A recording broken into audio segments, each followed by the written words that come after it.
आपण पाहतात learn with Joy with Sen Patil YouTube channel. या चॅनलवर आपण फक्त आणि फक्त शैक्षणिक माहितीचे व्हिडिओज पाहत असतात.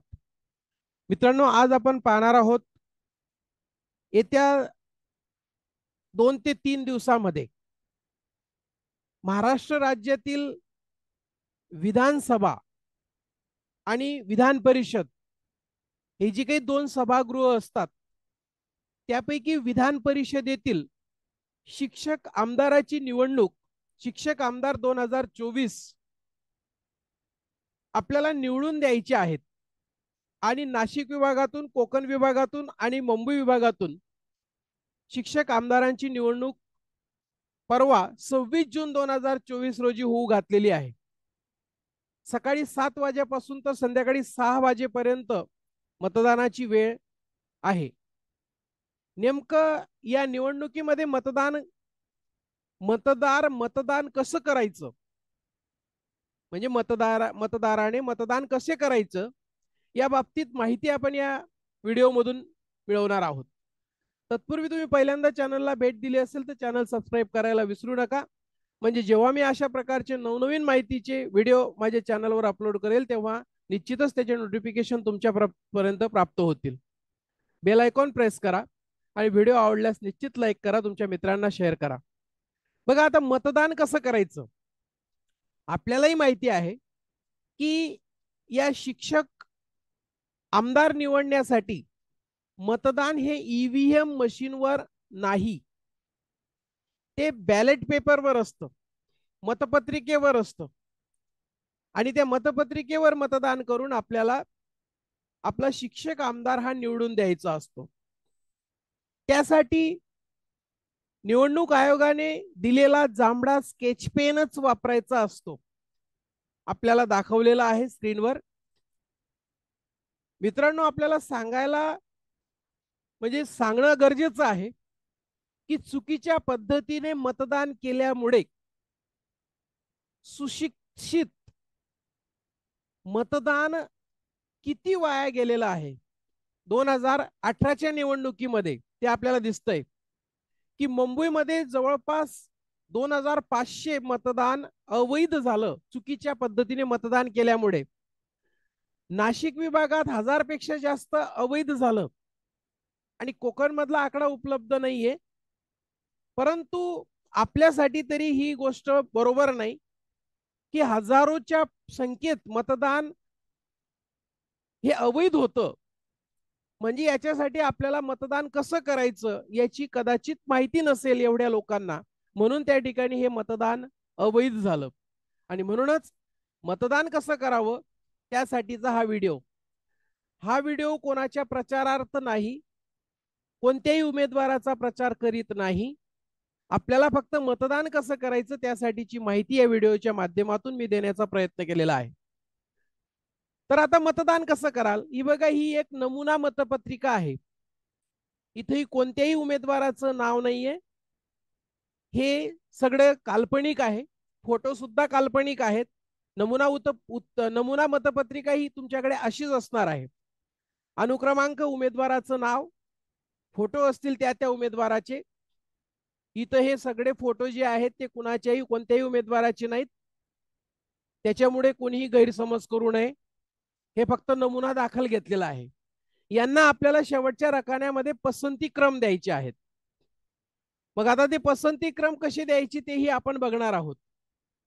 मतदानाच्या दिवशी प्रत्यक्ष मतदान केंद्रावर जो काही मतदान अधिकाऱ्याकडून पुरवल्या गेलेल्या जांभळा स्केच पेन आहे तोच वापरायचा. त्याच्यानेच तुमच्या पसंतीच्या उमेदवाराच्या नावासमोर एक इथं दाखवलेला आहे आंतरराष्ट्रीय लिपीमध्ये, किंवा हा एक देवनागरी लिपीतला, किंवा हा एक रोमन लिपीतला, किंवा राज्यघटनेतील 8व्या परिशिष्टामध्ये नमूद असलेल्या कोणत्याही एका भारतीय भाषेमध्ये लिहायचं आहे.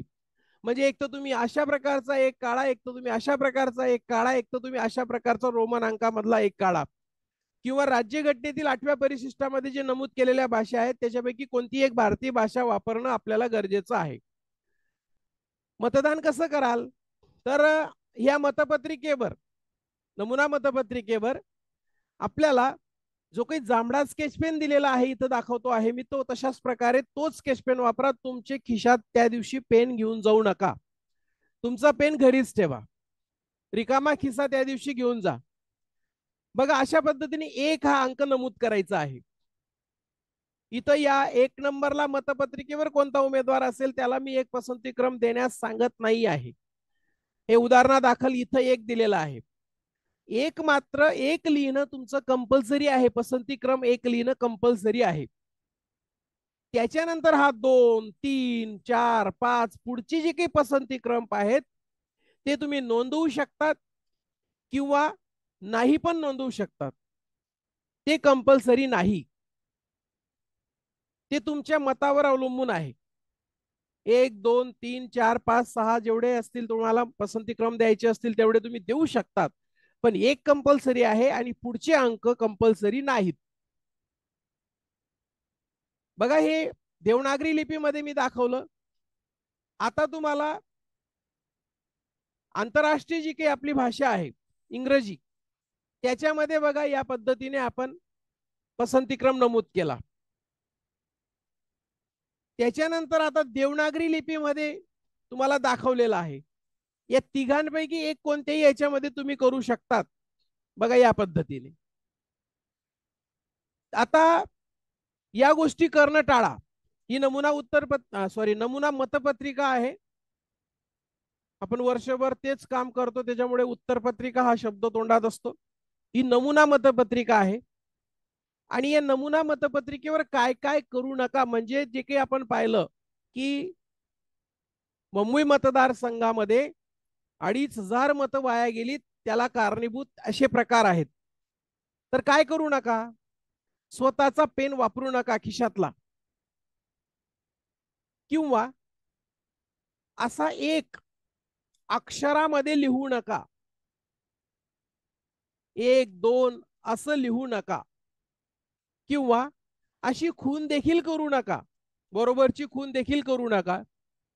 1 करून कंस 2 करून कंस असं पण करू नका. तुमची सही सुद्धा करू नका. आणि बोटाचा ठसा, अंगठ्याचा ठसा तोही देऊ नका. म्हणजे या गोष्टी करणं टाळा. याशिवाय त्या नमुना मतपत्रिकेवर कुठेही तुमचं नाव, आद्याक्षर, इनिशियल ज्याला आपण म्हणतो, किंवा या व्यतिरिक्त काहीही लिहू नका. असं काही केलं इथं दाखवलेल्यापैकी तर तुमचं मतदान केलेलं वाया जाईल, अवैध ठरेल. त्याच्यामुळे हा जो काही आकडा आहे 2,500, 1,000 जो वाया गेलेला अवैध मतांचा, तो येणार नाही. एवढे मत जे काही आता मतदान झालं लोकसभेचं, तेवढे मत तिथं पण वाया गेलेले नाहीयेत. म्हणजे आपण विचार करू शकतो की जे काही शिकलेले पण नाहीत त्यांचेही मत वाया जात नाही, आणि या ठिकाणी आपलं मत वाया जातं, ही शोकांतिका आहे. तर या पद्धतीने आपलं मतदान करा. आणि आपल्याला एक नम्र आवाहन करतो की 26 जून 2024 रोजी आपल्या मतदानाचा हक्क बजवावा.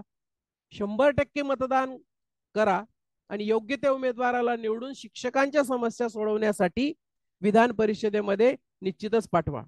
हे आपल्याला सगळ्यांना नम्र आवाहन आहे. या ठिकाणी थांबूया. पुन्हा अशाच प्रकारच्या नवीन माहितीच्या व्हिडिओमध्ये भेटणार आहोत. तोपर्यंत थांबतो. थँक्यू.